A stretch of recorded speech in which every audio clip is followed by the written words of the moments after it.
Hi ಸ್ನೇಹಿತರೆ, ತಮ್ಮೆಲ್ಲರಿಗೂ ಮತ್ತೊಮ್ಮೆ ನನ್ನ ತರಗತಿಗೆ ಸ್ವಾಗತವನ್ನು ಕೋರ್ತಾ ಇದ್ದೀನಿ. ಇದು ಭಾರತೀಯ ಸಂವಿಧಾನ ಸರಣಿಯ 23ನೇ ವಿಡಿಯೋ. ಅದೇ ರೀತಿಯಾಗಿ ಭಾರತೀಯ ಸಂವಿಧಾನ ಪ್ರಶ್ನೆ ಪತ್ರಿಕೆ ವಿಶ್ಲೇಷಣೆಯ ಭಾಗ 1. ಅಂದರೆ ನಾವು ಇಲ್ಲಿವರೆಗೂ ಏನು 11, 12 ವಿಡಿಯೋ ಮಾಡಿದ್ದೀವಲ್ಲ, ಆ ಒಂದು ವಿಡಿಯೋಗಳ ಮೇಲೆ, ಆ ಒಂದು ಕ್ಲಾಸಸ್ಗಳ ಮೇಲೆ ಯಾವ ರೀತಿಯಾಗಿರ್ತಕ್ಕಂಥ ಪ್ರಶ್ನೆಗಳು ರೈಸ್ ಆಗಿದ್ದಾವೆ, ಅಂದರೆ ನಾವು ಹೋಗ್ತಕ್ಕಂಥ ಏನಿದೆ ಅಲ್ಲ ಅದು ರೈಟಾ ರಾಂಗ್, ಅಂದರೆ ನಾವು ಹೇಳ್ತಕ್ಕಂತಹ ಒಂದು ಟಾಪಿಕ್ಗಳ ಮೇಲೆ ಯಾವ ರೀತಿಯಾಗಿ ಪ್ರಶ್ನೆಗಳು ರೈಸ್ ಆಗಿದ್ದಾವೆ ಅಂತಕ್ಕಂಥ ನೋಡ್ಕೊಂಬರೋಣ. ವಿಶೇಷವಾಗಿ ಈ ಒಂದು ಭಾಗದಲ್ಲಿ, ಈ ಒಂದು ಸರಣಿಯಲ್ಲಿ ನಾನು ಬಹು ಆಯ್ಕೆ ಆಧಾರಿತವಾಗಿರ್ತಕ್ಕಂಥ ಪ್ರಶ್ನೆಗಳು ಹೆಂಗೆ ರೈಸ್ ಆಗಿದಾವೆ ಅಂತಕ್ಕಂಥದ್ದನ್ನು ನಿಮಗೇನಪ್ಪ ಅಂದರೆ ತಿಳಿಸ್ಕೊಂತ ಹೋಗ್ತೀನಿ. ಏನಪ್ಪ ಅಂದರೆ ಈ ಒಂದು ಸೆಷನ್ನಲ್ಲಿ ಒಂದು ಹೊಸ ಪ್ರಯೋಗದೊಂದಿಗೆ ನಿಮ್ಮ ಮುಂದೆ ಬಂದಿದ್ದೀನಿ ನಾನು. ಅದು ಏನಪ್ಪ ಅಂದ್ರೆ 1 ಮಿನಿಟ್ 1 ಡ್ರಿಲ್ 1 ಟ್ರಿಕ್ಸ್. ಏನು ಸರ್ ಇದು 1 ಮಿನಿಟ್ 1 ಡ್ರಿಲ್ 1 ಟ್ರಿಕ್ ಅಂದ್ರೇನು ಅಂದರೆ 1 ನಿಮಿಷದಲ್ಲಿ 1 ಡ್ರಿಲ್ ಮಾಡೋ ಮೂಲಕ 1 ಟ್ರಿಕ್ಸನ್ನು ನೆನ್ಪಿಡ್ಬೇಕು. ಆ ಟ್ರಿಕ್ಸ್ ನಿಮ್ಗೆ ಮಲ್ಟಿಪಲ್ ಚಾಯ್ಸ್ಗೂ ಯೂಸ್ ಆಗ್ತದೆ, ಏನಪ್ಪ ಅಂದರೆ ಡಿಸ್ಕ್ರಿಪ್ಟಿವ್ದಾಗ ಕೂಡ ಯೂಸ್ ಆಗ್ತದೆ. ಬಟ್ ಒಂದು ಸೂಚನೆ ನಿಮಗೆ ಎಲ್ಲರಿಗೂ ಹೇಳೋಕ್ಕೆ ಇಷ್ಟಪಡ್ತೀನಿ ನಾನು. ಅದು ಏನಪ್ಪ ವಿಶೇಷವಾಗಿರ್ತಕ್ಕಂಥ ಸೂಚನೆ ಅಂದರೆ, ನೀವೇನಾದರೂ ಈ ಟ್ರಿಕ್ಸನ್ನು ನೆನ್ಪಿಟ್ಕೋಬೇಕಾಗಿತ್ತು ಅಂದ್ರೆ, ಈ ಟ್ರಿಕ್ಸಲ್ಲಿ ನಾನು ಏನು ಬಳಸ್ತೀನಲ್ಲ, ಶಾರ್ಟ್ ಫಾರ್ಮ್ ಆಗಿರ್ಬೋದು, ಒಂದು ಅಕ್ಷರ ಆಗಿರ್ಬೋದು, ಆ ಅಕ್ಷರ ಅಥವಾ ಆ ಶಾರ್ಟ್ ಫಾರ್ಮಿನ ಒಂದು ಫುಲ್ ಫಾರ್ಮನ್ನು ನೀವು ಅರ್ಥ ಮಾಡ್ಕೊಂಡಿರಬೇಕು. ದಯವಿಟ್ಟು ಅದ್ರ ಬಗ್ಗೆ ಗಮನ ಇರಲಿ. ವಿಥೌಟ್ ಫುಲ್ ಫಾರ್ಮ್ ಗೊತ್ತಿರಲಿಲ್ಲ ಅಂತ, ಫುಲ್ ಫಾರ್ಮ್ ನಿಮ್ಗೆ ಒಂದೆಲ್ಲ ಗೊತ್ತಿಲ್ಲ ಅಂತಂದ್ರೆ ಈ ಟ್ರಿಕ್ಸ್ ಏನಪ್ಪ ಅಂದರೆ ನಿಮ್ಗೆ ವರ್ಕೌಟ್ ಆಗಲ್ಲ. ಅದಕ್ಕೋಸ್ಕರ ನಾನು ಟ್ರಿಕ್ಸ್ ಹೇಳ್ತಾ ಹೋಗ್ತೀನಿ, ನೀವು ಫುಲ್ ಫಾರ್ಮನ್ನು ನೋಡ್ಕೊತಾ ಹೋಗಬೇಕು. ಇವತ್ತಿನ ಒಂದು 1 ಮಿನಿಟ್ 1 ಡ್ರಿಲ್ 1 ಟ್ರಿಕ್ನ ನಾ ತೆಗೆದುಕೊಂಡಿರ್ತಕ್ಕಂತಹ ಒಂದು ಟ್ರಿಕ್ಸ್ ಯಾವುದಪ್ಪ ಅಂತಂದ್ರೆ, ಭಾರತೀಯ ಸಂವಿಧಾನದಲ್ಲಿರುವಂತಹ ಅನುಸೂಚಿಗಳು ಎಷ್ಟಿದಾವೆ. ಈಗ ನಮ್ಮ ಭಾರತೀಯ ಸಂವಿಧಾನದ ಅನುಸೂಚಿಗಳು ಪ್ರಸ್ತುತ 12 ಅನುಸೂಚಿಗಳನ್ನು ಕಾಣ್ತೀವಿ, ಸರಿನಾ? ಅದನ್ನು ಹೆಂಗೆ ನೆನ್ಪಿಡಬೇಕು? ಸೂತ್ರ ಏನು? SP R SO fold PM. ಈಗಾಗಲೇ ಗೊತ್ತು, SP ಅಂದರೂ ಗೊತ್ತು, ಸೂಪರಿಂಟೆಂಡೆಂಟ್ ಪೊಲೀಸ್ ಅಂತ, ಆರ್ ಅಂದರೆ ಅಥವಾ ಅಂತ, SOನು ಗೊತ್ತು, ಫೋಲ್ಡ್ ಅಂದರೆ ಮರ್ಚೋದು, PM ಅಂದರೆ ಪ್ರಧಾನಮಂತ್ರಿ ಅಂತ ಗೊತ್ತು. ನೀವು ಒಂದೇ ತಿಳ್ಕೊಬೇಕು ಇಲ್ಲಿ ಏನಪ್ಪ ಅಂದರೆ SP R SO fold PM. ಇಲ್ಲಿ S ಅಂತಕ್ಕಂಥದ್ದು 1ನೇ ಅನುಸೂಚಿ, P ಅಂತಕ್ಕಂಥದ್ದು 2ನೇ ಅನುಸೂಚಿ, O ಅಂತಕ್ಕಂಥದ್ದು 3ನೇ ಅನುಸೂಚಿ, R ಅಂತಕ್ಕಂಥದ್ದು 4ನೇ ಅನುಸೂಚಿ, S ಅಂತಕ್ಕಂಥದ್ದು 5, O ಅಂತಕ್ಕಂಥದ್ದು 6, F 7, O 8, L 9, D 10, P 11, M 12. ಒಟ್ಟು 12 ಅನುಸೂಚಿಗಳದಾವೆ. ನೋಡಿ ಫ್ರೆಂಡ್ಸ್, ಯಾರಾದರೂ ಈ ಒಂದು ಟ್ರಿಕ್ಸ್ ಏನಪ್ಪ ಅಂದರೆ ಇದಕ್ಕಿಂತ ಮುಂಚೆ ಕೇಳಿದಾಗ ಅಥವಾ ಇದಕ್ಕಿಂತ ಮುಂಚೆ ಗೊತ್ತಿರೋರು ಇದು ಗೊತ್ತಿರ್ತಕ್ಕಂಥದ್ದೇ ಅಂತಪ್ಪ, ನಂಗೆ ಗೊತ್ತಿರ್ತಕ್ಕಂಥ ಒಂದು ಟ್ರಿಕ್ಸ್ ಅಂತ ಏನಪ್ಪ ಅಂದರೆ ಬೇಜಾರು ಪಡ್ಕೋತಕ್ಕಂಥ ಅವಶ್ಯಕತೆ ಇಲ್ಲ. ಹೊಸವರಾಗಿದ್ರೆ ಇದು ಹೆಂಗೆ ನೆನಪಿಡಬೇಕು ಅಂತಕ್ಕಂಥ ಭಯಪಡೋ ಅವಶ್ಯಕತೆ ಇಲ್ಲ. ಯಾರಾದರೂ ಹೊಸಬರಿದ್ದರೆ ದಯವಿಟ್ಟು ಚೆನ್ನಾಗಿ ಅರ್ಥ ಮಾಡ್ಕೊಡ್ರಿ. ಯಾರಿಗಾದರೂ ಗೊತ್ತಿರ್ತಕ್ಕಂಥ ಟ್ರಿಕ್ಸ್ ಆಗಿದ್ರೆ ಇನ್ನೂ ಚೆನ್ನಾಗಿ ಅರ್ಥ ಮಾಡಿಕೊಂಡು ನಿಮ್ಮ ಎಕ್ಸಾಮ್ ಓರಿಯೆಂಟೇಷನ್ ಆಗಿ ಚೆನ್ನಾಗಿ ಪ್ರಾಕ್ಟೀಸ್ ಮಾಡಿರಿ ಅಂತ ಹೇಳ್ತಾ ಇದ್ದೀನಿ. ಇಲ್ಲಿ ಅನುಸೂಚಿಗಳು ಬಂದಾಗ 12, ಒಂದು SP OR SO fold PM ಅಂತ ನೆನ್ಪಿಡ್ಬೇಕು. ಏನು ಸರ್ ಇಲ್ಲಿ S ಅಂದ್ರೇನು? 1ನೇ S ಏನು ಹೇಳ್ಕೊಡ್ತದ? ಸ್ಟೇಟ್ಸ್. ಇದು ಏನಪ್ಪ ಅಂದ್ರೆ ನಾನು ಒಂದೇ ಟರ್ಮ್ ತೊಗೊಂಡಿದ್ದೀನಿ, S ಸ್ಟ್ಯಾಂಡ್ ಫಾರ್ ಸ್ಟೇಟ್ಸ್. ಏನು ಸರ್ ಇದು?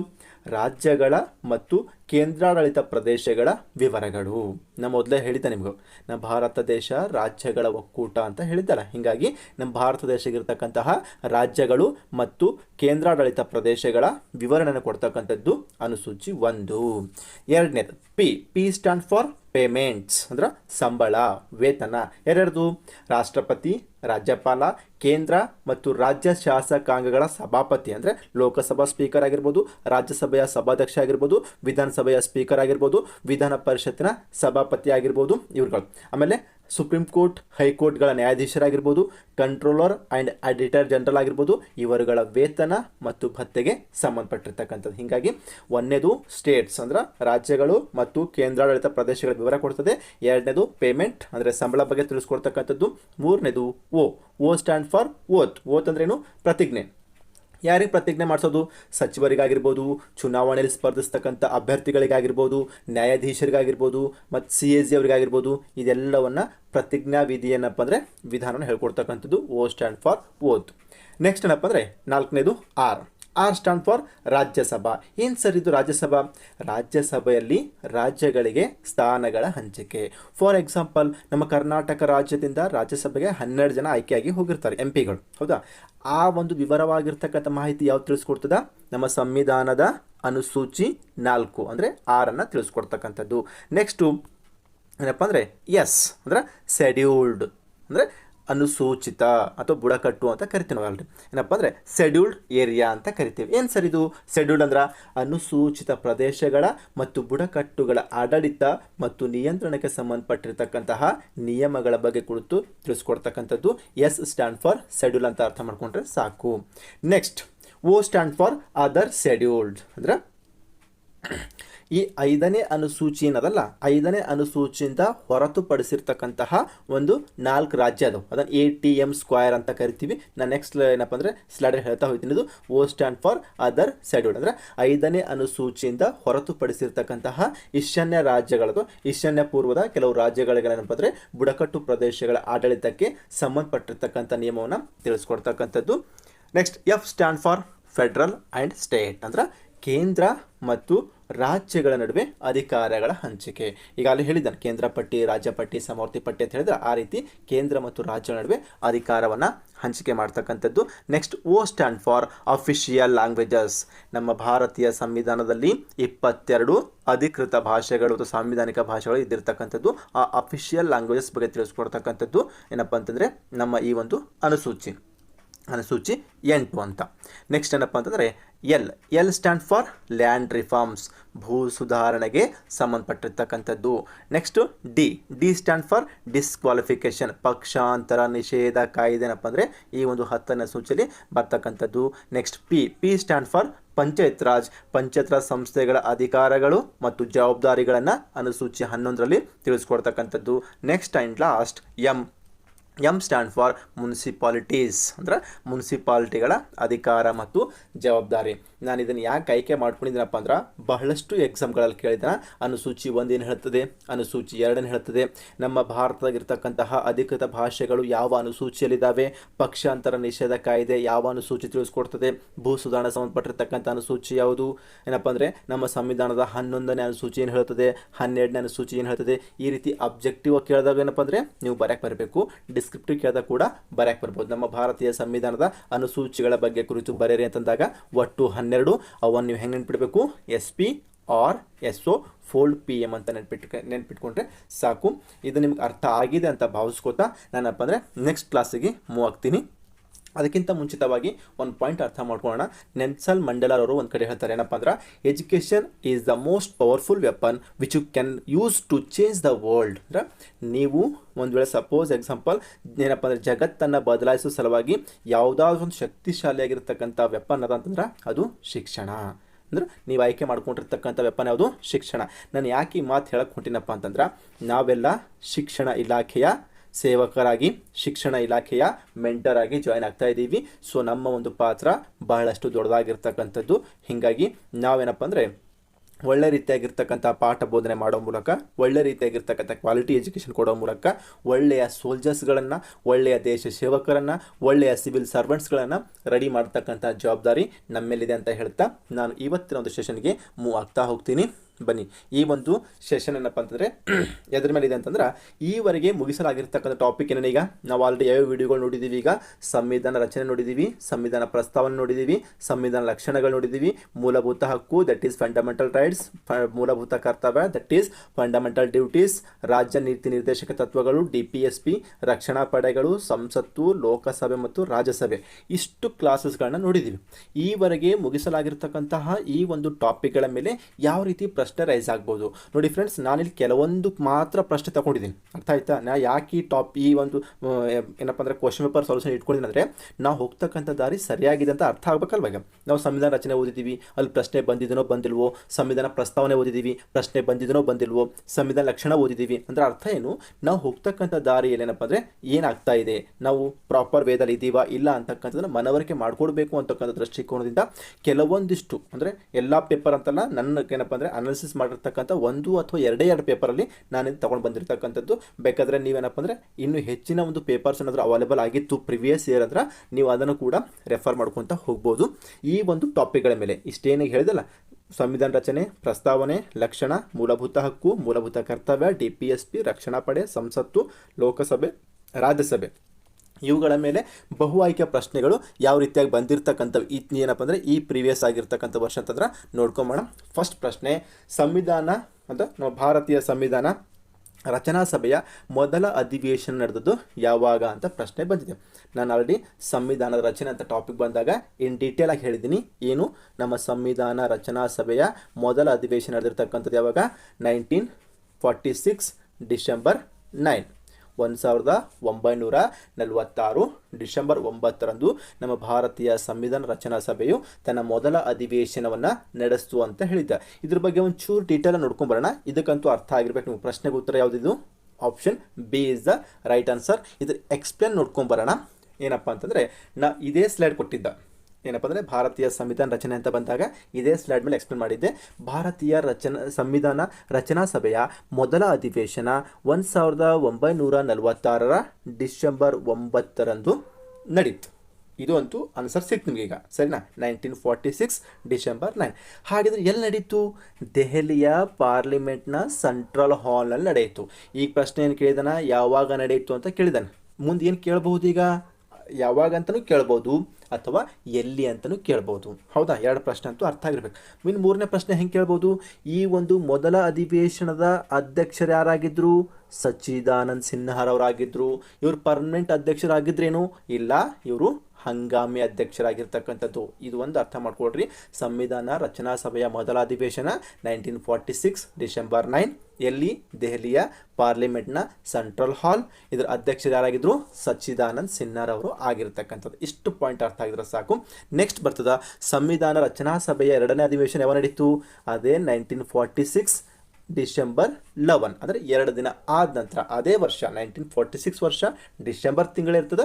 ಆದರೆ ಡೇಟ್ ಏನಪ್ಪ ಅಂದರೆ 2 ದಿನ ಮುಂದೆ ಹೋಗಿರ್ತದೆ. 11ನೇ ತಾರೀಕು ನಡೆದಿರ್ತಕ್ಕಂಥದ್ದು. ಸೇಮ್ ಪ್ಲೇಸ್ ಆಗಿರ್ತದೆ. ಆದರೆ ಇದರ ಅಧ್ಯಕ್ಷತೆ ಯಾರು ವಹಿಸಿರ್ತಾರ? ಡಾಕ್ಟರ್ ಬಾಬು ರಾಜೇಂದ್ರ ಪ್ರಸಾದ್ ಅವರು ವಹಿಸಿರ್ತಕ್ಕಂಥದ್ದು. ಇವರು ಹಂಗಾಮಿ ಇದ್ರೇನು? ಇಲ್ಲ, ಇವರು ಪರ್ಮನೆಂಟ್ ಆಗಿರ್ತಕ್ಕಂಥ ಅಧ್ಯಕ್ಷ ಆಗಿದ್ರು. ಹೀಗಾಗಿ ಡಾಕ್ಟರ್ ಬಾಬು ರಾಜೇಂದ್ರ ಪ್ರಸಾದ್ ಅವರನ್ನು ಸಂವಿಧಾನ ರಚನಾ ಸಭೆಯ ಮೊದಲ ಶಾಶ್ವತ ಅಥವಾ ಖಾಯಂ ಅಧ್ಯಕ್ಷರು ಅಂತ ಪರಿಗಣಿಸಲಾಗ್ತದೆ. ಈ ಒಂದು ಸಂವಿಧಾನ ರಚನಾ ಸಭೆ ಉಪಾಧ್ಯಕ್ಷರಪ್ಪ ಅಂದರೆ HC ಮುಖರ್ಜಿ ಅವರು ಆಗಿರ್ತಕ್ಕಂಥದ್ದು. ಈ ಒಂದನೇ ಪ್ರಶ್ನೆ ಏನಪ್ಪ ಅಂದರೆ ಉತ್ತರ ಸಿಕ್ತು ಅಂತ ಭಾವಿಸ್ಕೊಂಡಿದ್ದೀನಿ. ಸಂವಿಧಾನ ರಚನಾ ಸಭೆ ಮೊದಲ ಅಧಿವೇಶನ 1946 ಡಿಸೆಂಬರ್ 9. ಎಲ್ಲಿ? ಪಾರ್ಲಿಮೆಂಟ್ನ ಸೆಂಟ್ರಲ್ ಹಾಲ್. ಯಾರ ಅಧ್ಯಕ್ಷತೆ? ಸಚ್ಚಿದಾನಂದ ಸಿನ್ಹಾರವರ ಅಧ್ಯಕ್ಷತೆಯಲ್ಲಿ ನಡೆದಿರ್ತಕ್ಕಂಥದ್ದು. ಫ್ರೆಂಡ್ಸ್, ನೆಕ್ಸ್ಟ್ ಪ್ರಶ್ನೆ ಮೂವ್ ಆಗೋಣ. ಪ್ರಶ್ನೆ ನಂಬರ್ 2.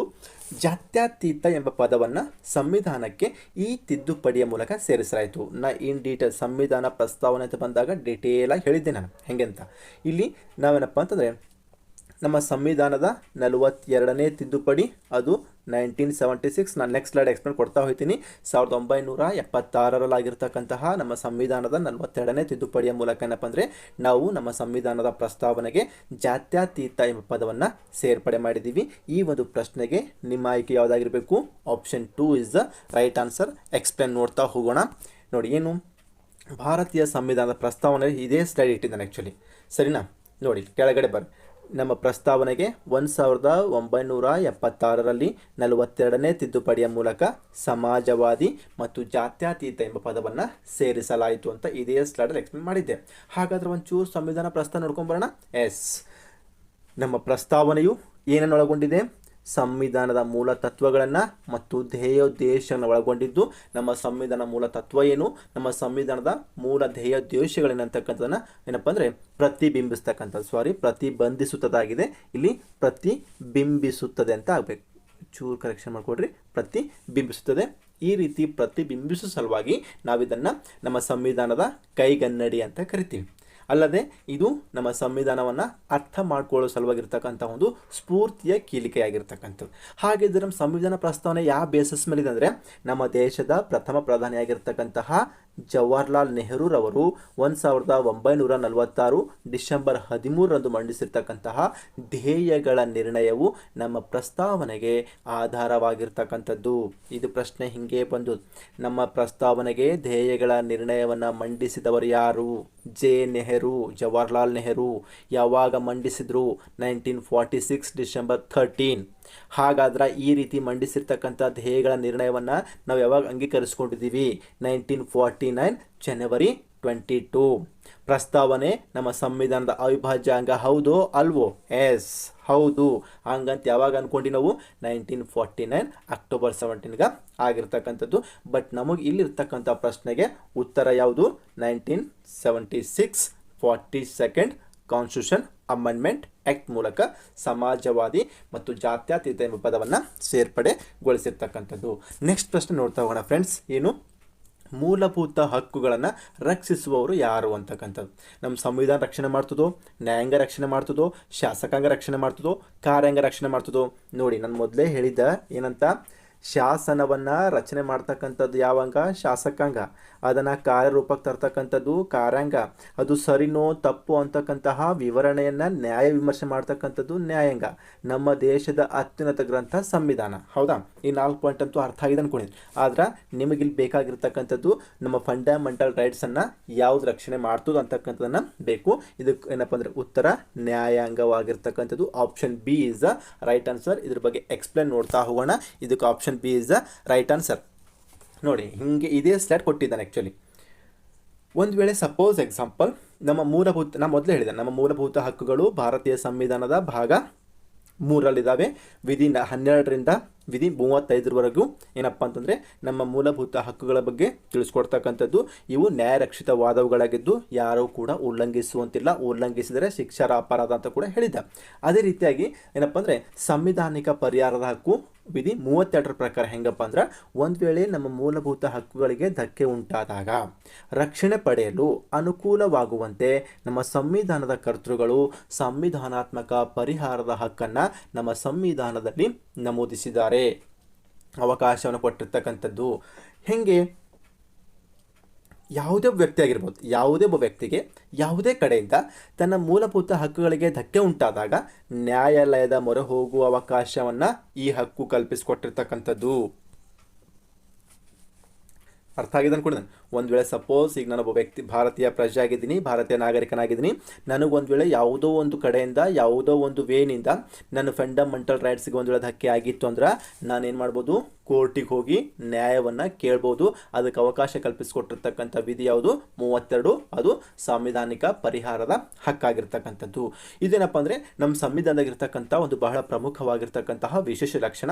ಹೀಗಾಗಿ ನಮ್ಮ ಸಂವಿಧಾನ ಶಿಲ್ಪಿಯಾಗಿರ್ತಕ್ಕಂತಹ ಡಾಕ್ಟರ್ BR ಅಂಬೇಡ್ಕರ್ ಅವರು ಈ ಒಂದು ಸಾಂವಿಧಾನಿಕ ಪರಿಹಾರದ ಹಕ್ಕನ್ನು ನಮ್ಮ ಸಂವಿಧಾನದ ಆತ್ಮ ಮತ್ತು ಹೃದಯ ಅಂತ ಕರೆದಿದ್ದಾರೆ. ಬಹಳಷ್ಟು ಸಲ ಬಂದು ಡಾಕ್ಟರ್ BR ಅಂಬೇಡ್ಕರ್ ಅವರು ಯಾವ ಒಂದು ಹಕ್ಕನ್ನು, ಯಾವ ಒಂದು ವಿಧಿಯನ್ನು ನಮ್ಮ ಸಂವಿಧಾನದ ಆತ್ಮ ಮತ್ತು ಸಂವಿಧಾನದ ಹೃದಯ ಅಂತ ಕರೆದಿದ್ದಾರೆ ಅಂದರೆ ಅದು ನಮ್ಮ ಸಂವಿಧಾನದ ವಿಧಿ 32 ಸಾಂವಿಧಾನಿಕ ಪರಿಹಾರದ ಹಕ್ಕನ್ನು ಕರೆದಿರ್ತಕ್ಕಂಥದ್ದು.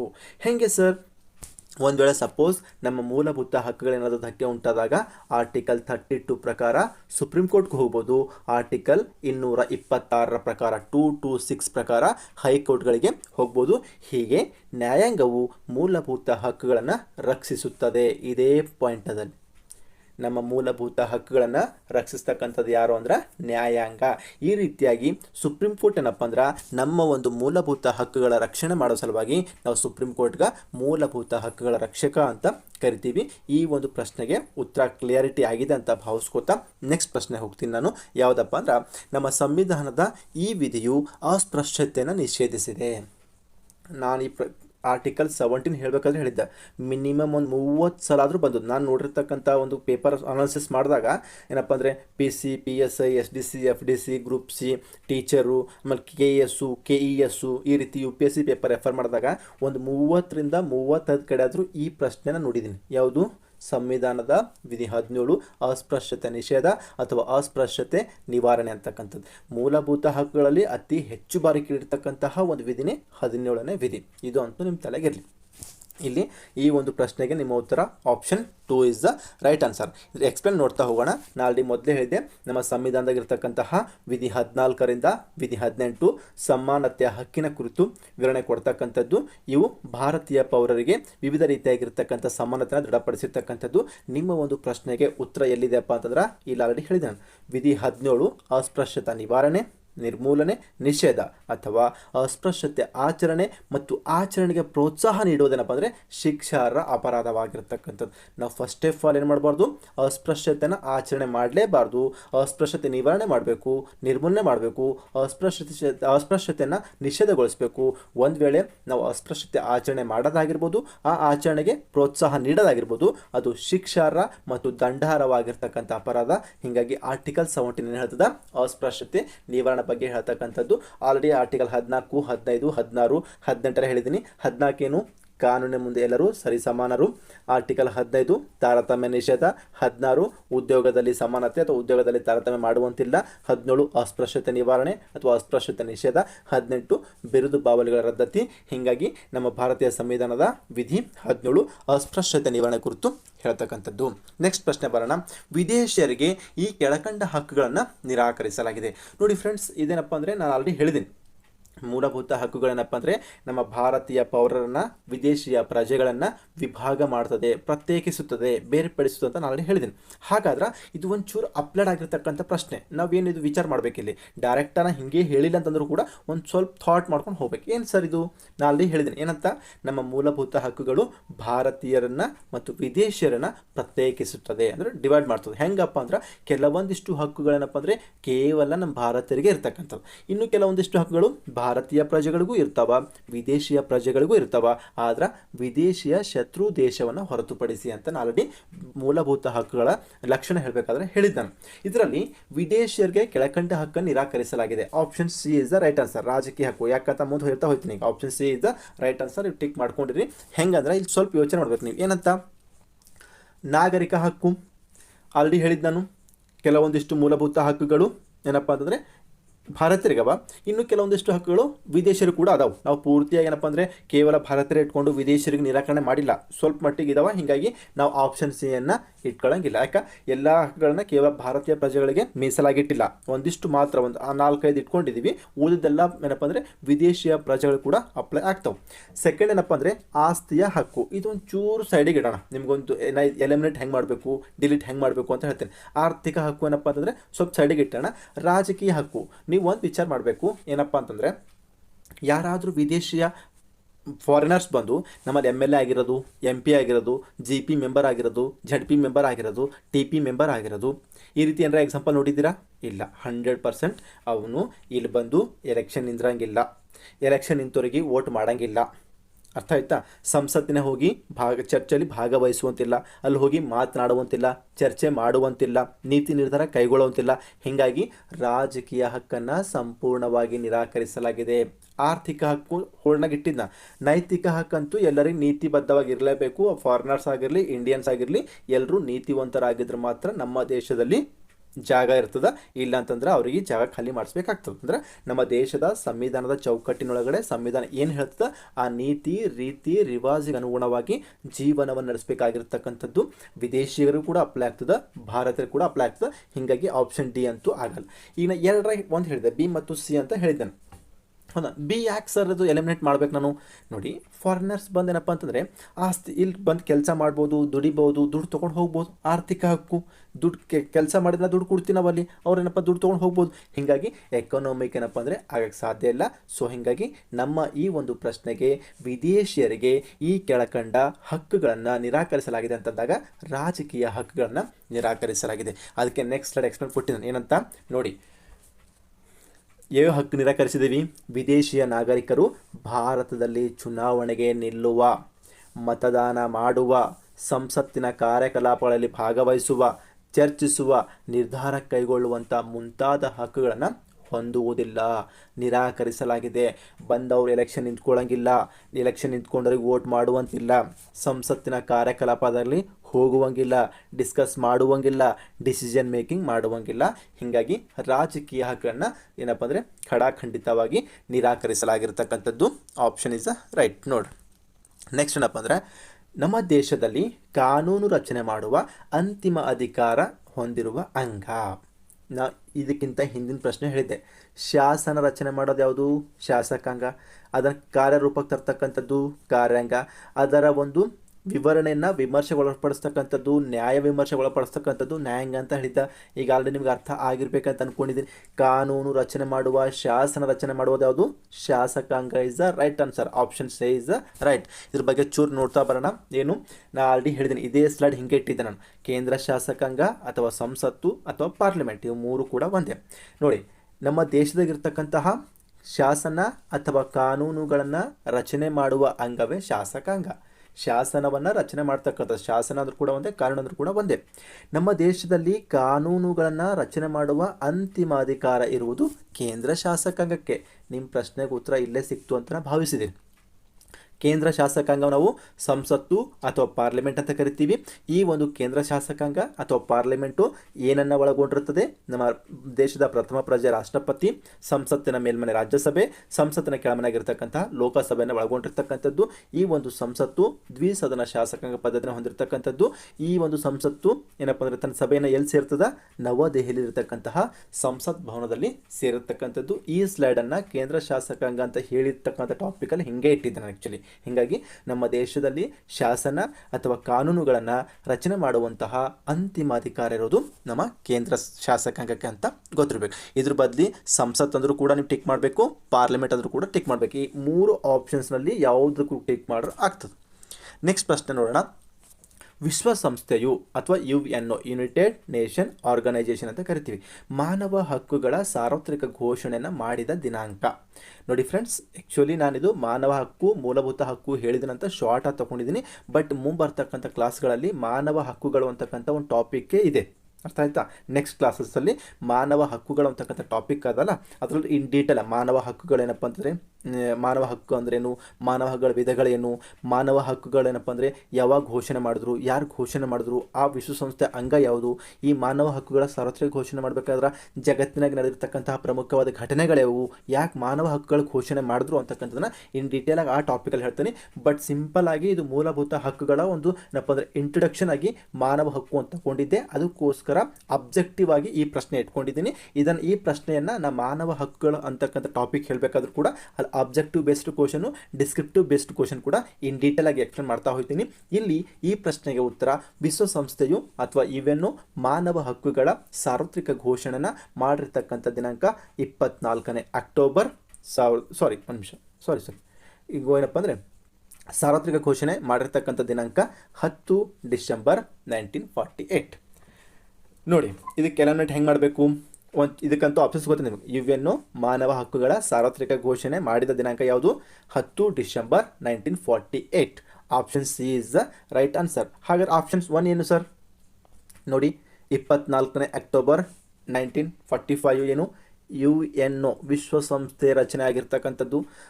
1950 ಜನವರಿ 26 ಏನು? ನಮ್ಮ ಸಂವಿಧಾನವನ್ನು ಜಾರಿಗೆ ಬಂದದ್ದು. ಸೊ ಹೌದಾ? ನೆಕ್ಸ್ಟು 26 ನವಂಬರ್ 49 ನಮ್ಮ ಸಂವಿಧಾನವನ್ನು ಅಂಗೀಕಾರ ಮಾಡಿಕೊಂಡಿದ್ದು. ಇವು 4 ಆಪ್ಷನ್ಸು ಗೊತ್ತಿರಬೇಕು. ಸೊ ಈ ಒಂದು ಪ್ರಶ್ನೆಗೆ ನಿಮ್ಮ ಉತ್ತರ ಆಪ್ಷನ್ ಸಿ ಆಗಿರ್ತದೆ. ಒಂಚೂರು ನೋಡ್ಕೊಂಬರೋಣ.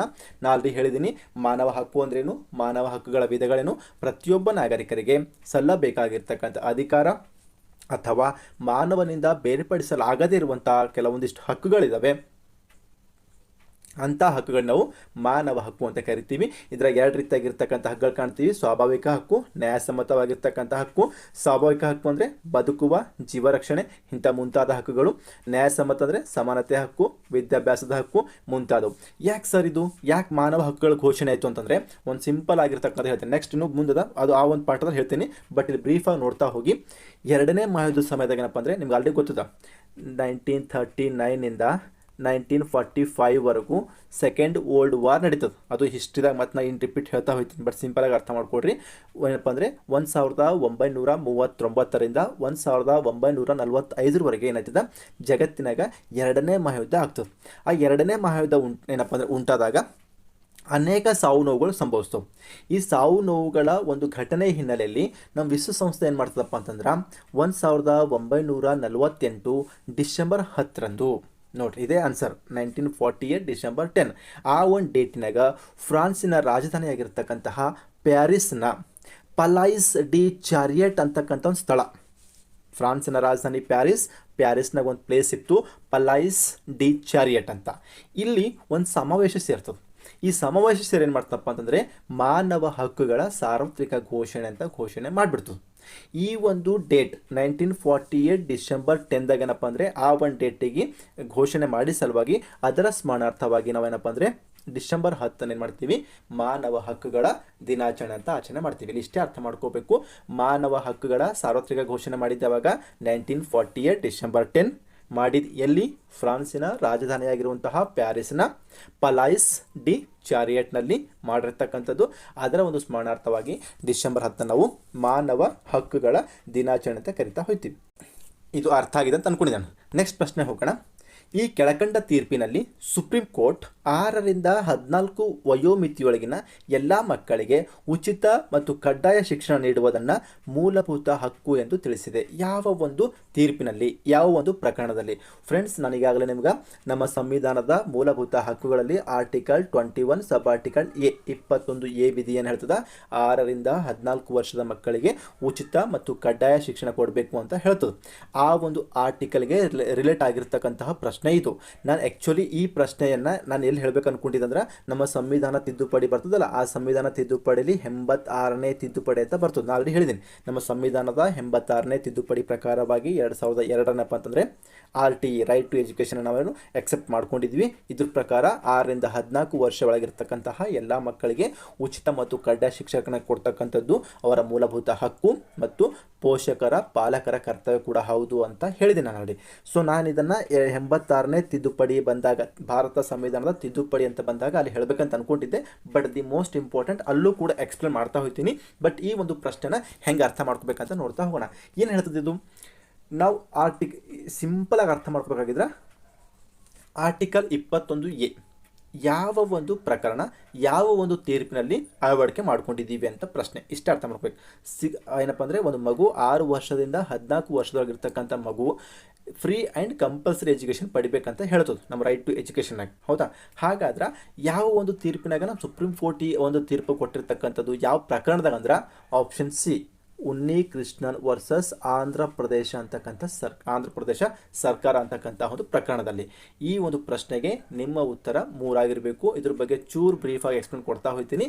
ನೆಕ್ಸ್ಟ್ ಇನ್ ಡೀಟೇಲ್ ಆಗಿ ಕಾನ್ಸ್ಟಿಟ್ಯೂಷನ್ ಅಮೆಂಡ್ಮೆಂಟ್ ಆ್ಯಕ್ಟ್ 86 ಅಲ್ಲಿ ಹೇಳ್ತಾ ಹೋಗ್ತೀನಿ. ಈಗ ಇಲ್ಲೇನಪ್ಪ ಅಂತಂದರೆ ಈ ಒಂದು ಪ್ರಶ್ನೆಗೆ ನಮ್ಮ ಉತ್ತರ ಯಾವುದು? Option 3 is the answer. ಉನ್ನಿ Krishnan versus Andhra Pradesh ಸರ್ಕಾರ. ಏನು ಸರ್ ಇದು? ಒಂಚೂರು ನೋಡ್ಕೊಂಡು ಬರೋಣ. ನಿಮ್ಮದು ಅರ್ಥ ಆಯ್ತದ ಅಂತ ಅಂದ್ಕೊಂಡಿದ್ದೀನಿ. ನೋಡಿ ಫ್ರೆಂಡ್ಸ್, ಸಂವಿಧಾನದ 21A ವಿಧಿ ಏನು ಹೇಳ್ತದ? ಶಿಕ್ಷಣದ ಹಕ್ಕಿನ ಕುರಿತು ತಿಳಿಸುತ್ತದೆ. ಏನು ಶಿಕ್ಷಣದ ಹಕ್ಕು? ರೈಟ್ ಟು ಎಜುಕೇಷನ್, RTE ಅಂತ ಕರಿತೀವಿ ನಾವೀಗೆಲ್ಲ. ಏನು ಕರಿತೀವಿ? RTE. R right to, T ಅಂದರೆ ಟು, ಇ ಅಂದರೆ ಎಜುಕೇಷನ್, ರೈಟ್ ಟು ಎಜುಕೇಷನ್ ಅಂತ ಹೇಳ್ತೀವಿ. ಇದು ಶಿಕ್ಷಣದ ಹಕ್ಕಿನ ಕುರಿತು ತಿಳಿಸ್ಕೊಡ್ತಕ್ಕಂಥದ್ದು. ಈ ಒಂದು 21A ಅಂತಕ್ಕಂಥ ವಿಧಿ ನಮ್ಮ ಮೂಲ ಸಂವಿಧಾನದಾಗ ಇರಲಿಲ್ಲ. ನೋಡಿ, ಈಗ ಸಪೋಸ್ ಎಕ್ಸಾಂಪಲ್ 21, 22, 23 ಇವೆಲ್ಲ ಮೂಲ ಸಂವಿಧಾನ ಇದ್ದು. ಆದ್ರೆ 21A, 22C, 23D ಹಿಂಗೇನು ಸಬ್ ಬರ್ತಾವಲ್ಲ ಉಪವಿಧಿಗಳು, ಏನು ಇಂಗ್ಲೀಷ್ ಆಲ್ಫಾಬೆಟ್ ತೊಗೋತೀವಲ್ಲ, ABCDEF ಅಥವಾ 1, 2, 3, 4 ಸಬ್ ತೊಗೋತೀವಲ್ಲ, ಇಲ್ಲಿ ಅವೆಲ್ಲ ಉಪವಿಧಿಗಳು. ಹೀಗಾಗಿ 21A ಇದು ನಮ್ಮ ಮೂಲ ಸಂವಿಧಾನದಲ್ಲಿ ಇರಲಿಲ್ಲ. ನಂತರದಲ್ಲಿ ಇದನ್ನು ನಮ್ಮ ಸಂವಿಧಾನಕ್ಕೆ ಅಳವಡಿಸ್ಕೊಳ್ಳಾಗಿರ್ತದೆ. ಹಾಗಾದ್ರೆ ಈ ಒಂದು 21A ವಿಧಿಯನ್ನು ನಮ್ಮ ಸಂವಿಧಾನದಾಗ ಹೆಂಗೆ ಅಳವಡಿಸ್ಕೊಳ್ಳೋಕ್ಕಾಯ್ತು ನೋಡಿ. ಇದ್ರ ಬಗ್ಗೆ ಚೂರು ಹಿನ್ನೆಲೆ ಹೋಗ್ತಾ ಹೋಗೋಣ, ಸ್ವಲ್ಪ ನಿಮ್ಗೆ ಅರ್ಥ ಆಗ್ತದೆ. ಈ ಒಂದು 21A ವಿಧಿಯನ್ನು ಅಳವಡಿಸ್ಕೊಳ್ಳೋದಕ್ಕಿಂತ ಮುಂಚಿತವಾಗಿ ನಮ್ಮ ಸಂವಿಧಾನದ ಭಾಗ 4ರ ಆಲ್ರೆಡಿ ಗೊತ್ತಿರಬೇಕು ನೀವು, ನಾನು ಭಾಗ 4 ಹೇಳಿದ್ದೇನೆ, DPSP ಅಂತ, ರಾಜ್ಯ ನೀತಿ ನಿರ್ದೇಶಕ ತತ್ವಗಳಲ್ಲಿ ವಿಧಿ 45 ಹೇಳ್ತಿತ್ತು. 6 ವರ್ಷದೊಳಗಿನ ಮಕ್ಕಳಿಗೆ ಉಚಿತ ಮತ್ತು ಕಡ್ಡಾಯ ಶಿಕ್ಷಣಕ್ಕೆ ಅವಕಾಶ ಕಲ್ಪಿಸಿತ್ತು. ಎಷ್ಟು? ಹುಟ್ಟಿನಿಂದ 6 ವರ್ಷದೊಳಗಿರ್ತಕ್ಕಂಥ ಮಕ್ಕಳಿಗೆ ಏನು ಮಾಡಬೇಕು? ಉಚಿತ ಮತ್ತು ಕಡ್ಡಾಯವಾಗಿರ್ತಕ್ಕಂತಹ ಏನಪ್ಪ ಅಂದರೆ ಶಾಲಾ ಪೂರ್ವ ಶಿಕ್ಷಣ ಕೊಡಬೇಕು ಅಂತ ಹೇಳಿತ್ತು. ಇದು ಕಡ್ಡಾಯ ಅಂತ ಹೇಳಿತ್ತು. ಆದ್ರೆ ರಾಜ್ಯ ನೀತಿ ನಿರ್ದೇಶಕ ತತ್ವಗಳು ಏನಪ್ಪ ಅಂತಂದರೆ ಏನಿಲ್ಲ, ನ್ಯಾಯ ರಕ್ಷಿತವಾದವುಗಳಲ್ಲ. ಇವು ಒಂದು ವೇಳೆ ಪಾಲಿಸಲಿಲ್ಲ ಅಂತಂದ್ರೆ ನೀವು ಕೋರ್ಟಿಗೆ ಹೋಗಂಗಿಲ್ಲ. ಹೀಗಾಗಿ ಕೆಲವರು ಪಾಲಿಸ್ತಾ ಇದ್ರು, ಕೆಲವರು ಬಿಡ್ತಾ ಇದ್ರು. ಈ ಒಂದು ಏನಪ್ಪ ಅಂದರೆ ಭಾಗ 4ರಲ್ಲಿರ್ತಕ್ಕಂತಹ DPSPಯಲ್ಲಿನ ಆರ್ಟಿಕಲ್ 45 ಪ್ರಕಾರವಾಗಿ ಏನಾಗ್ತದೆ? ನಂತರದಲ್ಲಿ 1990 ರಾಮಮೂರ್ತಿ ಅಂತಕ್ಕಂತಹ ವ್ಯಕ್ತಿಯ ನೇತೃತ್ವದಾಗ ಒಂದು ಸಮಿತಿ ರಚನೆ ಆಗ್ತದೆ. ಈ ಸಮಿತಿ ಏನು ಮಾಡ್ತದಪ್ಪ ಅಂದ್ರೆ ಶಿಕ್ಷಣದ ಹಕ್ಕಿನ ಕುರಿತು ಮೊದಲ ಅಧಿಕೃತ ದಾಖಲೆಯನ್ನು ತಯಾರು ಮಾಡ್ತದೆ. ಅರ್ಥ ಆಗಿದೆ ಅನ್ಕೊಂಡೆ. ಇದು ಮೊದಲೇ ಇತ್ತು, ಆದರೆ ಇದ್ರ ಬೇಸಿಸ್ ಮೇಲೆ 1990 ಏನಾಯಿತು? ರಾಮಮೂರ್ತಿ ಅಂತಕ್ಕಂಥ ವ್ಯಕ್ತಿಯ ನೇತೃತ್ವದಾಗ ಒಂದು ಸಮಿತಿ ರಚನೆ ಆಗ್ತು. ಈ ಸಮಿತಿ ಏನು ಮಾಡ್ತದ? ರೈಟ್ ಟು ಎಜುಕೇಷನ್ ಕುರಿತು, RTE ಕುರಿತು ಒಂದು ಅಧಿಕೃತವಾಗಿರ್ತಕ್ಕಂತಹ ಅಫಿಷಿಯಲ್ ಡಾಕ್ಯುಮೆಂಟನ್ನು, ಅಫಿಷಿಯಲ್ ರಿಪೋರ್ಟನ್ನು ತಯಾರು ಮಾಡ್ತದೆ. ತಯಾರು ಮಾಡಿದ್ಮೇಲೆ ಇದು ಆದ 3 ವರ್ಷಕ್ಕೆ ಈ ಒಂದು ಏನಪ್ಪ ಅಂತಂದರೆ ಸಮಿತಿಯ ಶಿಫಾರಸಾಗಿದ್ದು 3 ವರ್ಷಕ್ಕೆ ಏನಾಗ್ತದೆ? Mohini Jain versus state of Karnataka. ಇದು ಎರಡು ಪ್ರಕರಣ ಭಾಳ ಇಂಪಾರ್ಟೆಂಟ. 1993 ಇದರಲ್ಲಿ ಎರಡು ಪ್ರಕರಣಗಳು ಬರ್ತವೆ. ಒಂದನೇ ಪ್ರಕರಣ ಯಾವುದು? Mohini Jain versus state of Karnataka and ಉನ್ನಿ Krishnan JP versus state of Andhra ಪ್ರದೇಶ ಎಂಬ ಪ್ರಕರಣ. ಎರಡೂ ಪ್ರಕರಣದಾಗ ನಮ್ಮ ಒಂದು ಭಾರತದ ಘನವೆತ್ತ ಸುಪ್ರೀಂ ಕೋರ್ಟ್ ಏನು ಮಾಡ್ತದ? ವ್ಯಕ್ತಿಯ ಗುಣಮಟ್ಟದ ಜೀವನಕ್ಕೆ ಶಿಕ್ಷಣವು ಅತ್ಯಗತ್ಯ ಎಂದು ಅಭಿಪ್ರಾಯಪಟ್ಟಿತು. ಇದೇ ಆನ್ಸರ್. ಯಾವ ಒಂದು ಏನಪ್ಪ ಅಂದರೆ ಪ್ರಕರಣ, ಯಾವ ಒಂದು ತೀರ್ಪಿನಲ್ಲಿ ರೈಟ್ ಟು ಎಜುಕೇಷನನ್ನು ನಮ್ಮ ಸುಪ್ರೀಂ ಕೋರ್ಟ್ ಹೇಳ್ತು ಅಂದ್ರೆ ಯಾವುದು? Unni Krishnan JP versus state of Andhra Pradesh. ಏನಪ್ಪ ಅಂದರೆ ಇನ್ನೊಂದು ಆಪ್ಷನ್ಸ್ ಕೊಟ್ಟರೆ ಏನಪ್ಪ ಅಂದರೆ Mohini Jain versus state of Karnataka ಅಂತಕ್ಕಂಥದ್ದು. ಇಲ್ಲಿ ಅಭಿಪ್ರಾಯ ಪಡ್ತು ಏನಂತ? ಒಬ್ಬ ವ್ಯಕ್ತಿಯ ಗುಣಮಟ್ಟ ಜೀವನಕ್ಕೆ ಶಿಕ್ಷಣ ಬಹಳಷ್ಟು ಅತ್ಯಗತ್ಯ ಅಂತ ಅಭಿಪ್ರಾಯ ಪಡ್ತು. ಈ ಒಂದು ಅಭಿಪ್ರಾಯ ಪಟ್ಟಿದ ನಂತರ ಇದಾದ ಬಳಿಕ ಆರ್ಟಿಕಲ್ 21A ಅನ್ನು ನಮ್ಮ ಸಂವಿಧಾನದಲ್ಲಿ ಅಳವಡಿಸಲು ತಪಸ್ ಮಜುಮ್ದಾರ್, ಯಾರು? ತಪಸ್ ಮಜುಮ್ದಾರ್, ನೋಡಿಲ್ಲ ಅದು ನೋಡಿ, ತಪಸ್ ಮಜುಮ್ದಾರ್ ಅಂತಕ್ಕಂತಹ ವ್ಯಕ್ತಿಯ ನೇತೃತ್ವದಾಗ ಒಂದು ಸಮಿತಿ ರಚನೆ ಆಗ್ತದೆ. ಅರ್ಥ ಆಯ್ತು ಅನ್ಕೊಂಡಿದ್ದ. ಫಸ್ಟು DPSP ಬೇಸಸ್ ಮೇಲೆ ರಚನೆ ಆಗಿರ್ತಕ್ಕಂಥದ್ದು ರಾಮಮೂರ್ತಿ ನೇತೃತ್ವದ ಸಮಿತಿ. ಇದು ವರದಿ ಕೊಡ್ತೇನು? RTE ಬೇಕು ಅಂತಕ್ಕಂಥ ವರದಿ ಕೊಡ್ತು. ಇದು ಆದ 3 ವರ್ಷಕ್ಕೆ Mohini Jain versus state of Karnataka, ಆಮೇಲೆ Unni Krishnan JP versus state of Andhra Pradesh ಅಂತಕ್ಕಂಥ ಪ್ರಕರಣದಾಗ ಸುಪ್ರೀಂ ಕೋರ್ಟ್ ಕೂಡ ತನ್ನ ಒಪಿನಿಯನ್ ಹೇಳ್ತೇನಂತ. ಒಬ್ಬ ವ್ಯಕ್ತಿಯ ಗುಣಮಟ್ಟದ ಜೀವನಕ್ಕೆ ಏನಪ್ಪ ಅಂದರೆ ಶಿಕ್ಷಣ ಅತ್ಯಗತ್ಯ ಅಂತ ಹೇಳ್ತು. ಈ ಒಂದು ಸುಪ್ರೀಂ ಕೋರ್ಟ್ನ ತೀರ್ಪಿನ ಅನ್ನೋದು ಏನಪ್ಪ ಅಂದರೆ ಅನ್ವಯ ತಪಸ್ ಮಜುಮ್ದಾರ್ ಅಂತಕ್ಕಂಥ ವ್ಯಕ್ತಿಯ ನೇತೃತ್ವದಾಗ ಏನಪ್ಪ ಅಂದರೆ ಒಂದು ಸಮಿತಿಯನ್ನು ರಚನೆ ಆಗ್ತದೆ. ಈ ಸಮಿತಿಯ ಒಂದು ಶಿಫಾರಸಿನ ಅನುಗುಣವಾಗಿ ಫೈನಲಿ 86ನೇ ಒಂದು ಅಮೆಂಡ್ಮೆಂಟ್, ನಮ್ಮ ಭಾರತೀಯ ಸಂವಿಧಾನದ 86ನೇ ತಿದ್ದುಪಡಿ 2002 ಪ್ರಕಾರ article 21A right to education was inserted. ಅಂದ್ರೆ ಅದಕ್ಕೆ as a fundamental rights under part 3 of Indian constitution. ಅಂದ್ರೆ ಈ ಒಂದು 2002ರಲ್ಲಿ 86ನೇ ಸಂವಿಧಾನ ತಿದ್ದುಪಡಿಯ ಪ್ರಕಾರವಾಗಿ ನಮ್ಮ ಭಾರತೀಯ ಸಂವಿಧಾನಕ್ಕೆ ಭಾಗ 3ರಲ್ಲಿ 21ನೇ A ವಿಧಿಯನ್ನು ಸೇರಿಸುವ ಮೂಲಕ ಈ ಒಂದು ಶಿಕ್ಷಣದ ಹಕ್ಕನ್ನು ಮೂಲಭೂತ ಹಕ್ಕುಗಳ ಪಟ್ಟಿಗೆ ಸೇರಿಸಲಾಗಿತ್ತು. The state shall provide free and compulsory education to all children of the age of 16 to 14 years in such manner as the state may by law determine ಅಂತಕ್ಕಂಥದ್ರೆ ಪ್ರತಿಯೊಂದು ರಾಜ್ಯ ಏನು ಮಾಡಬೇಕು? 6ರಿಂದ 14 ವರ್ಷದೊಳಗಿರ್ತಕ್ಕಂತಹ ಎಲ್ಲ ಮಕ್ಕಳಿಗೆ ಉಚಿತ ಮತ್ತು ಕಡ್ಡಾಯ ಶಿಕ್ಷಣ ಕೊಡ್ತಕ್ಕಂಥದ್ದು ಏನಪ್ಪ ಅಂದರೆ ಪ್ರತಿಯೊಂದು ರಾಜ್ಯ ಸರ್ಕಾರದ ಒಂದು ಆದ್ಯ ಕರ್ತವ್ಯವಾಗಿರ್ತಕ್ಕಂಥದ್ದು. ಆ ಒಂದು ಶಿಕ್ಷಣ ಪಡಿತಕ್ಕಂಥದ್ದು ಪ್ರತಿಯೊಂದು ಮಗುವಿನ ಮೂಲಭೂತ ಹಕ್ಕಾಗಿರ್ತಕ್ಕಂಥದ್ದು ಅಂತಕ್ಕಂಥದ್ದು ಮಾಡ್ಕೊಂಡಾಗಿರ್ತಕ್ಕಂಥದ್ದು. ಹೀಗೆ ನಮ್ಮ ಸಂವಿಧಾನದಾಗ ಏನಪ್ಪ ಅಂದರೆ ಇದ್ದಿರ್ತಕ್ಕಂತಹ right to education that is article 21A ಇದು ಈ ರೀತಿಯಾಗಿ ಬೆಳ್ಕೊಂಡ್ಬಂದಿರ್ತಕ್ಕಂಥದ್ದು. ಫಸ್ಟ್ ಎಲ್ಲಿತ್ತು? DPSPದಾಗಿತ್ತು. ಅದಕ್ಕೋಸ್ಕರ ರಾಮಮೂರ್ತಿ ಸಮಿತಿ ನೇಮಕ ಆಯಿತು. ಆ ಒಂದು ಸಮಿತಿ ಆಗಿದ್ಮೇಲೆ 2 ಕೇಸ್ ಹೋದು, Mohini Jain versus state of Karnataka, ಇನ್ನೊಂದು case Unni Krishnan JP versus state of Andhra Pradesh. ಈ ಎರಡೂ ಪ್ರಕರಣಗಳ ವಿಚಾರಣೆ ಮಾಡಿರ್ತಕ್ಕಂತಹ ಸುಪ್ರೀಂ ಕೋರ್ಟ್ ಏನು ಮಾಡ್ತು? ಒಬ್ಬ ವ್ಯಕ್ತಿಯ ಗುಣಮಟ್ಟ ಜೀವನಕ್ಕೆ ಶಿಕ್ಷಣ ಅತ್ಯಗತ್ಯ ಅಂತ ಅಭಿಪ್ರಾಯಪಡ್ತು. ಇದಾದ ಬಳಿಕ ಈ ಸುಪ್ರೀಂ ಕೋರ್ಟ್ನ ಅಭಿಪ್ರಾಯದಂತೆ ಏನಾಯಿತು? ತಪಸ್ ಮಜುಮ್ದಾರ್ ಅಂತಕ್ಕಂತಹ ಒಂದು ಸಮಿತಿ ನೇಮಕ ಆಗ್ತು. ಆ ಸಮಿತಿಯ ಶಿಫಾರಸಿನ ಅನುಗುಣವಾಗಿ 2002ರಲ್ಲಿ ನಮ್ಮ ಭಾರತೀಯ ಸಂವಿಧಾನಕ್ಕೆ 86ನೇ ತಿದ್ದುಪಡಿ ಮಾಡಲಾಯಿತು. ಆ 86ನೇ ತಿದ್ದುಪಡಿಯೊಂದಿಗೆ ನಮ್ಮ ಭಾರತೀಯ ಸಂವಿಧಾನದ ಭಾಗ 3ಕ್ಕೆ 21A ಒಂದು ಆರ್ಟಿಕಲ್ನ ಸೇರಿಸುವ ಮೂಲಕ ನಾವು ರೈಟ್ ಟು ಎಜುಕೇಷನನ್ನು ಇಂಪ್ಲಿಮೆಂಟ್ ಮಾಡ್ಕೊಂಡಿದ್ದೀವಿ. ಇದ್ರ ಪ್ರಕಾರ ಶಿಕ್ಷಣ 6ರಿಂದ 14 ವರ್ಷದೊಳಗಿರ್ತಕ್ಕಂಥ ಮಕ್ಕಳು ಶಿಕ್ಷಣ ಪಡಿತಕ್ಕಂಥದ್ದು ಮೂಲಭೂತ ಹಕ್ಕು. ಅದು ರಾಜ್ಯ ಸರ್ಕಾರಗಳ ಕರ್ತವ್ಯ ಕೂಡ ಹೌದು, ಪಾಲಕ ಪೋಷಕರ ಕರ್ತವ್ಯ ಕೂಡ ಹೌದು. ಈ ರೀತಿಯಾಗಿ ಏನಪ್ಪ ಅಂದರೆ 21A ಆರ್ಟಿಕಲನ್ನು ನಾವು ಸೇರಿಸ್ಕೊಂಡಿದ್ದೀವಿ. ಇದ್ರ ಬಗ್ಗೆ ಇನ್ ಡೀಟೇಲ್ ಆಗಿ ನಾನು 86ನೇ ತಿದ್ದುಪಡಿ ಬಂದಾಗ ನಿಮಗೆ